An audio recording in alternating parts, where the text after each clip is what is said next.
Quisiera partir presentando primero, como dando algunas coordenadas claves para nosotros entender como en qué posición y desde dónde hablamos cada uno de los que estamos aquí. En primer lugar me voy a presentar yo soy historiadora del arte, soy licenciada en arte, estoy doctorándome en estudios latinoamericanos y en específico estoy investigando en torno a arte político a mediados de los 60 en América Latina, artistas y militancia. Javier, por su parte, es máster en producción artística por la Universidad Politécnica de Valencia. Sus proyectos han sido presentados en el Centro Matadero, en Madrid, Flora Ars Natura, en Bogotá, 98 Semanas, en Museo de Arte Contemporáneo, entre otros. Tuvo una mención honrosa entre Chaco y Finlandia, el 2012, y el primer premio beca DKB, el 2008. Y por su parte, Luis, bueno, voy a darle la intro. Él es historiador, se dedica en específico, por una parte, al movimiento estudiantil dentro del estudio de movimientos sociales y por otra parte, a movimiento popular en Chile durante el siglo XX. Entonces, una vez dicho esto, dejo con la palabra a Javier para que él pueda presentar su trabajo. Dentro de los últimos 4 años, la línea de investigación que yo he ido desarrollando, desde el dibujo, el realismo fotográfico y las ciencias sociales, ha intentado unir 2 tipos de imágenes, una que se vincula con el paradigma del mal, por así decirlo, y la de los medios de comunicación. Este cruce ha ido desarrollando una especie de pop ácido o oscuro que intenta generar incertidumbre frente a los sentidos, los relatos que se desprenden de imágenes televisivas, cinematográficas, publicitarias, etc.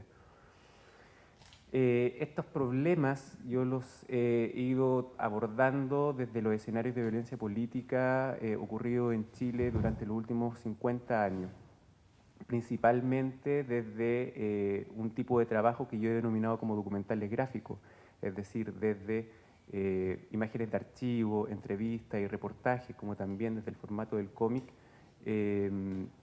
intento rescatar sucesos y figuras que la historia y los medios de comunicación no han sabido interpretar en toda su complejidad, criminalizándolos tras la imagen de lo malvado. Ahora me gustaría dejar con ustedes a Luis y quizá ya involucrarnos también en el contexto histórico que produce a esta agrupación en específico, ¿verdad? Creo que la oportunidad que nos da el trabajo de Javier es poder hablar de 2 cosas de las que quisiera hablar de forma muy sucinta. Primero, de qué hablamos cuando hablamos de los 60, en esta clave. Y segundo, de qué hablamos cuando hablamos de la izquierda de los 60. Entonces, voy a tratar de trabajar esas 2 cosas. El MIR y otras agrupaciones o otros hechos, el mismo disco Revolver de los Beatles, podemos pensarlo, y yo creo que queda bastante bien trabajado en la obra de Javier, como formas, como algo propio de su época, como un producto original de los años 60. O sea, producto propio, algo que es creado en esas condiciones y que no debe, o que debe tanto su existencia a la creación de los hombres y mujeres que allí participaron como a un contexto de época que es muy particular. Estamos hablando de algo que algunos historiadores han empezado a llamar los largos 60.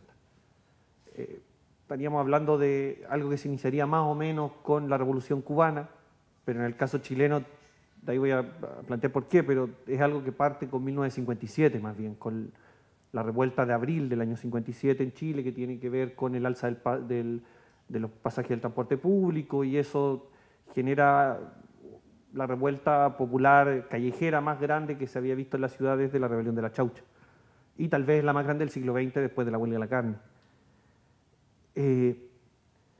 Y que algo que vamos a cerrar no en 1960, sino que vamos a cerrar en el caso chileno en 1973, pero que en lugares como Argentina se van a cerrar en 1976, o sea, 6 años después del término de la década, y por eso hay toda una discusión. Los argentinos hablan de los 70, si nosotros hablamos de los 60 para referirnos al mismo proceso histórico, pero que ocurre en el caso de ellos más cargado a los 70 y en el nuestro más cargado a los 60.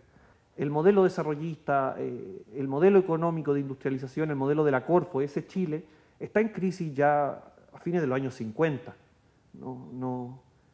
Por lo tanto, los 60 son una década de crisis, es una década en que todo el discurso es de crisis y todo el discurso y toda la discusión política de todos los bandos políticos va a ser cómo salimos de esta crisis con una refundación.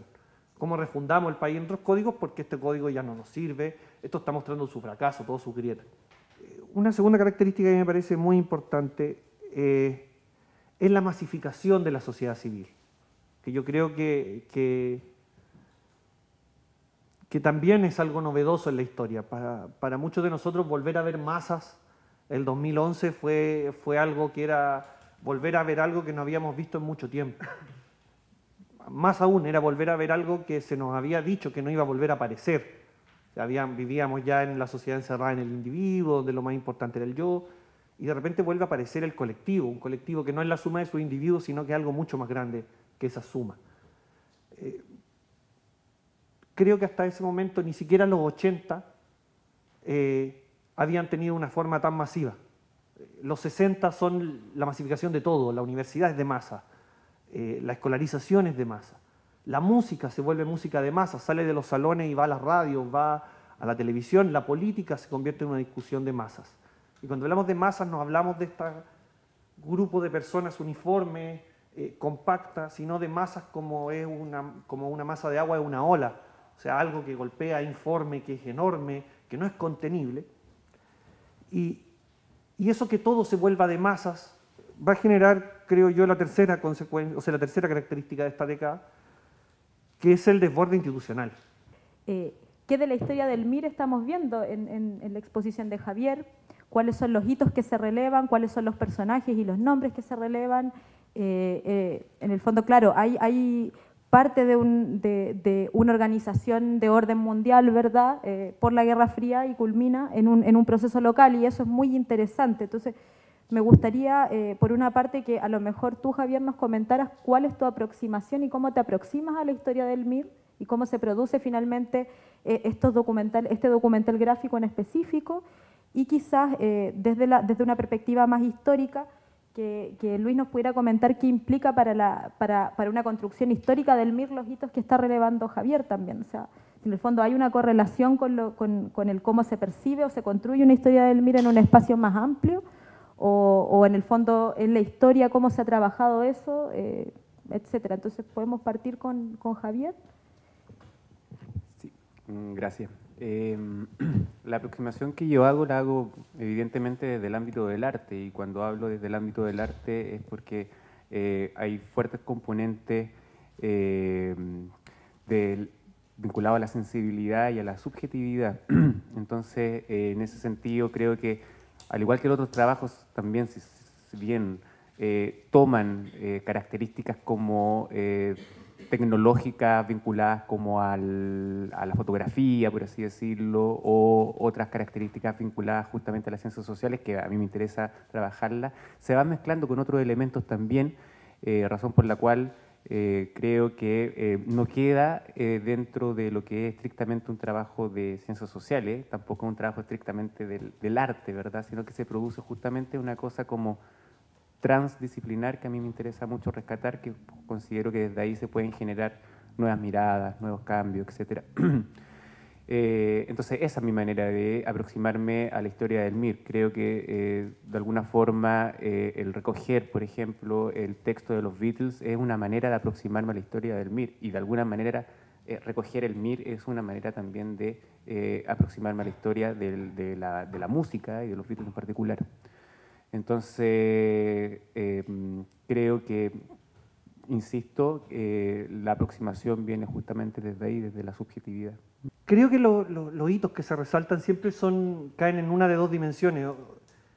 Hitos en torno a los elementos más míticos del MIR en una valoración positiva, y lo mismo pero en una valoración negativa. Entonces vamos a tener historias que nos van a hablar de la lucha armada del MIR, entonces hay investigaciones, hay trabajos sobre el intento guerrillero en el Tume, lo que pasó en Malleco y Cautín en el sur, pero lo veníamos conversando con Carolina, la lucha armada, más que la lucha armada, la arma, la presencia icónica de las armas, creo yo, como el arma, como tener el arma como un desafío en sí. O sea, el mito de la lucha armada tiene más que ver con una idea militar, con la idea de estoy dispuesto a armarme.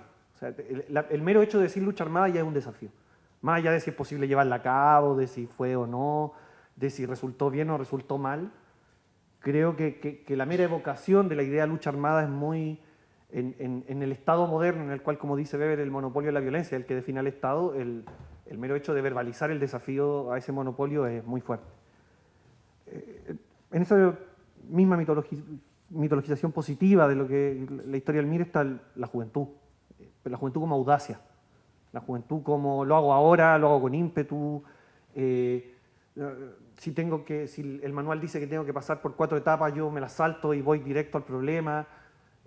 Esa idea de hagámoslo aquí, hagámoslo ahora y hagámoslo bien, es muy, esa fuerza, ese ímpetu, esa irreverencia también. Y por último la rebeldía como la síntesis de todo eso. O sea, puedo hacer todo lo que digo que voy a hacer, y aunque me digan que no se puede, porque soy rebelde y me rebelo principalmente contra lo posible. El referente que tú usas para producir estas obras son fotografías, o sea, en el fondo son fotografías que construyen una mitología en torno al MIR, pero que tú rescatas para trasladar de una técnica, la técnica fotográfica, la técnica del dibujo, para resignificar también esa mitología o para quizá establecer nuevos relatos a partir de esas imágenes. A mí lo que me interesa es rescatar ciertos imaginarios que de alguna manera el sistema de dominación te ha dicho que son irrescatables y utilizan ciertos eufemismos como que son utópicos o que están pasados de moda, etcétera. Y creo yo que bajo ciertas contingencias esos imaginarios son bastante importantes de rescatar, ¿no? Creo que posiblemente bajo una contingencia como la actual es súper rescatable, por ejemplo, Víctor Jara o la Violeta Parra, ¿verdad? Por la misma razón creo yo que hay ciertos imaginarios vinculados a la violencia política, ¿verdad? Que creo que son... si bien son folclóricos, por así decirlo, no en un sentido peyorativo, sino que justamente lo que hacen es recordar algo, que hay una pulsión ahí, ¿verdad? Entonces, ha sido siempre, creo, mi interés desde ese punto de vista trabajar con ese tipo de imágenes, porque creo que allí radica, ¿verdad? Algo que en algún momento se esfumó, ¿verdad? Justamente una radicalidad, por así decirlo, y que ahora a veces se da bajo circunstancias de espontaneidad en ciertas manifestaciones, pero que tampoco logra alcanzar como una lógica que tenga mayor sentido, no se logra articular políticamente. Sin embargo, creo que su potencia visual a mí me sigue pareciendo muy atractiva justamente por esa cualidad folclórica, pero insisto, no en su sentido peyorativo, sino que como una forma de hacer memoria. La violencia no suele ser fruto de psicópatas, de violentistas, cuando hay violencia política. Casos hay, evidentemente, pero suelen ser casos cuando se producen grupos armados, tiene que ver más con la frustración de amplios sectores de las sociedades, en el caso chileno en los 60, juventud popular, principalmente juventud obrera. El tema del protagonismo de los jóvenes obreros también es muy poco trabajado, que tiene que ver con jóvenes que sus padres tuvieron todas las promesas del bienestar, del modelo del desarrollo, del modelo sustituido de importación. Entonces habían cosas como el contrato, las cajas de ahorro previsional, cosas que tampoco mi generación conoce, y que con la generación de los jóvenes de los 60 ya no va a bastar. O sea, va a ser, sí, tenemos esto, pero la fábrica sigue siendo un lugar terrible, aparece la taylorización. La violencia va a tener que ver con eso. El MIR tiene su proyecto artístico y creativo más tarde, bueno, gracias al CEDOC, que tenemos un par de fuentes súper interesantes que leer, hay que estudiarlas ahí, son bien potentes, pero en el fondo, claro, me quedo con una frase de un documento del 84 que dice, en el fondo como que en Chile hay una cultura dominante y culturas dominadas, que serían la mapuche, la popular, la juvenil, y en el medio aparece la cultura de la resistencia, ¿verdad? Entonces a mí me parece muy interesante, y te lo pregunté de hecho en las charlas preparatorias a esta charla, ¿por qué el dibujo también? El dibujo pareciera hoy, en la época del Photoshop, una resistencia también. No es casualidad que el dibujo haya ingresado fuertemente a las ferias también, porque es muy fácil de transportar, ¿verdad? Entonces en ese sentido a los galeristas se les hace muy fácil transportar el guerrillero.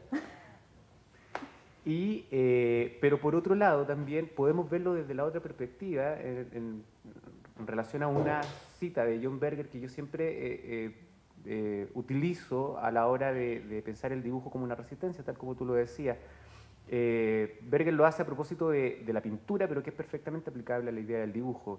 Dice que pintar hoy obedece a una necesidad de resistencia generalizada en cuanto a la manualidad, el silencio, la lentitud que tiene, en comparación a la inmediatez y la velocidad de las imágenes que reproduce esta especie como de banda tecno moderna, ruidosa y hiperagitada, ¿verdad? Y por otro lado, el paralelo que yo hago entre estas especies como, o manifestaciones como precarias de lucha con el dibujo justamente esa artesanía, ¿verdad?